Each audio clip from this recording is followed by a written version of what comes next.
Hello calculus fans, this is going to be a quick video on one application of differential equations. This is something I often cover in class in my Math 125 course. I may not have time for that this term, so I thought I would just make a separate video that I could use for the future. And then I'll end this video with a discussion about some more of these models just for your own interest, and I'll show you some visuals. So a skydiver steps out of a plane that is 4,000 meters high with an initial downward velocity of 0. The skydiver has a mass of 60 kilograms. So there's a bunch of language in here.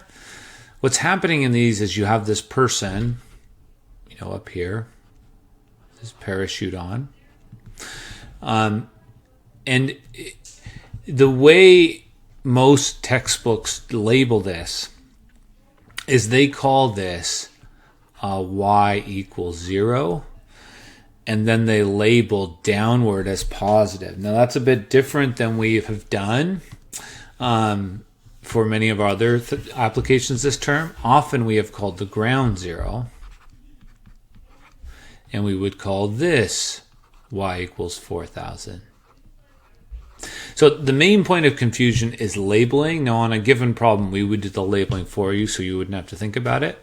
But I'm just going to compare what would be if we called this 0 and this 4,000, what the differences would be. And the reason I'm doing that is because almost all textbooks use this labeling for this air resistance problem. Okay, so quickly here, the key observations or the key rule is that force is mass times acceleration. So if you're studying how something moves, you try to find all the forces, and that tells you the second derivative. Okay, so what we're going to assume is that there's two forces. There's the force due to air resistance, or drag, and there's the force due to gravity. And the force due to drag depends on how fast the person is falling. So I'll show you a little visual on that if you've never seen this before. It's kind of interesting. So this is changing. It turns out there's a lot more drag if you're going faster. And after a while, they balance each other out. And I'll show you an actual video of this in a second. I found years ago.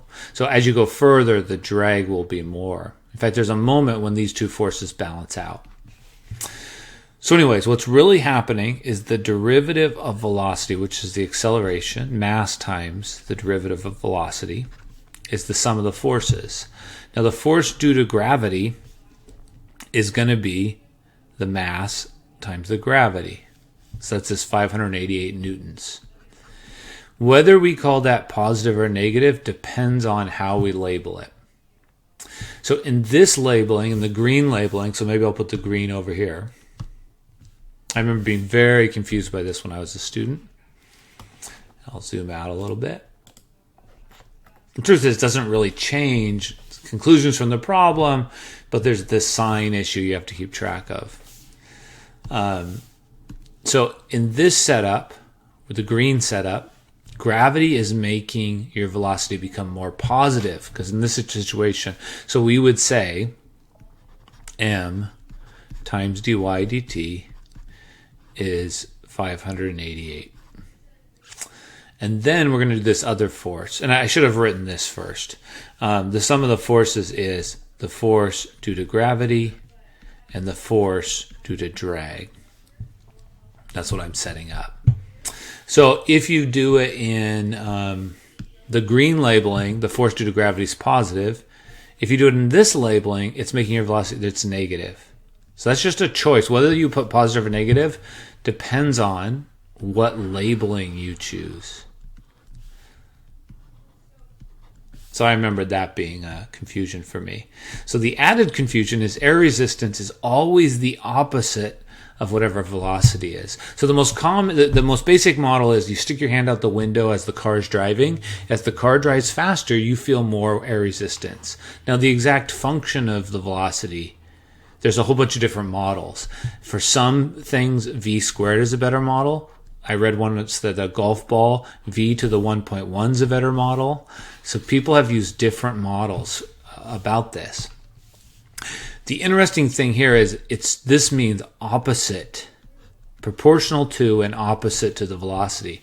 And I remember being very confused why you didn't adjust for the labeling here.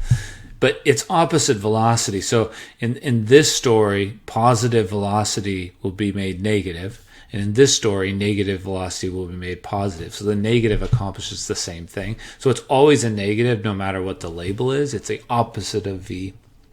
So that's it. That's the story.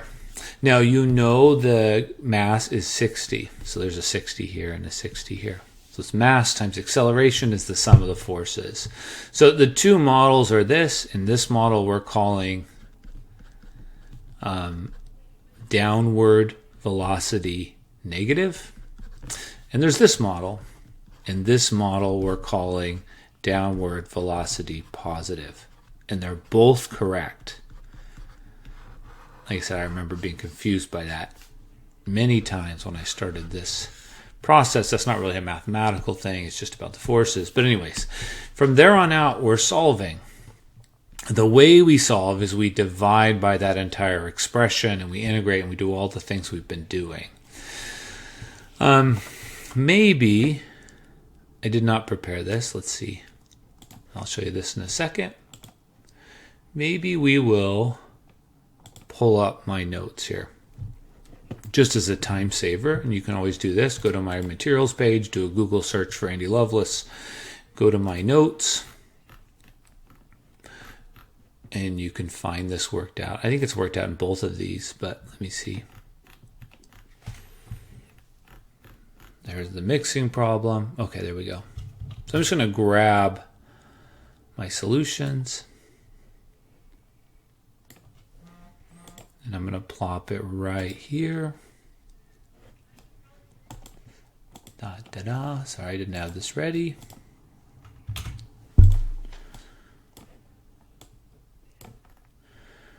I did it in general.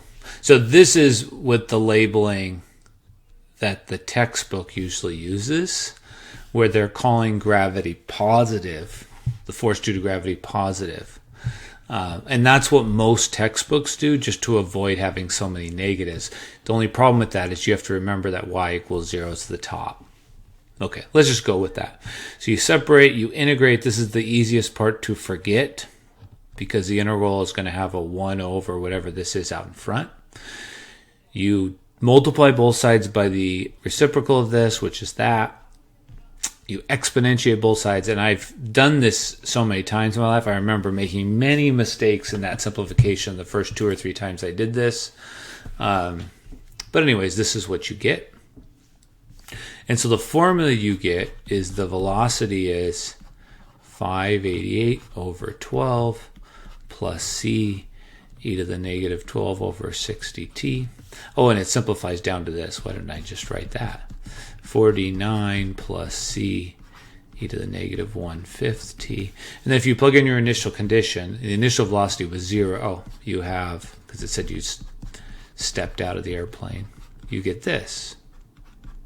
Again, the way you use initial conditions is you have to plug in. When you plug in 0, you get 0, and you solve for c.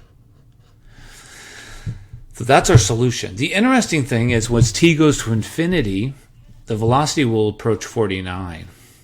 There's a name for that. It's called terminal velocity. But again, this is assuming the labeling on the left. Okay. If you do it the other one, it changes a few signs, which you have to remember. Okay, so I wanted to show you something. This video I found years ago. I think it was made by Nova. It says something else here. I can't find my original link. I think other people have copied this video. If somebody knows how to give proper... I found this video 12 years ago, so I know it was made. But this is this person jumping out of this airplane. Let's make this a little bigger. And it says, okay, the force due to gravity. So it shows their speed in the corner. So there's the force due to gravity pushing them down, and then slowly the force due to air resistance gets bigger and bigger and bigger the faster they go. And eventually these two things balance out. And you can see their speedometer speed here in the corner. It's a good video of this, that once you get to 55 meters per second and you keep the same body shape, you don't go any faster. That's called terminal velocity because the force due to air resistance balances. In my calculation, it was 49, but it's because I did not use very precise numbers. As soon as you lift your parachute, it changes that balancing. Makes the air resistance much larger.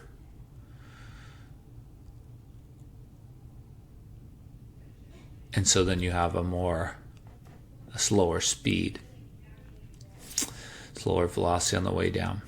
Okay, so it's an interesting problem. Actual drag problems are challenging. You'd have to read about whatever the object is you're studying and how the forces adjust. And that's what if you go to a NASA webpage, if you search for drag coefficients, you'll see things like that. And I'm not claiming this is the best model, but it's a starting place and shows you how you could tweak this model and try to figure out the one that best fits a given situation. And a lot of things have been studied in wind tunnels and things to find the best formula here. Okay, hope that's interesting.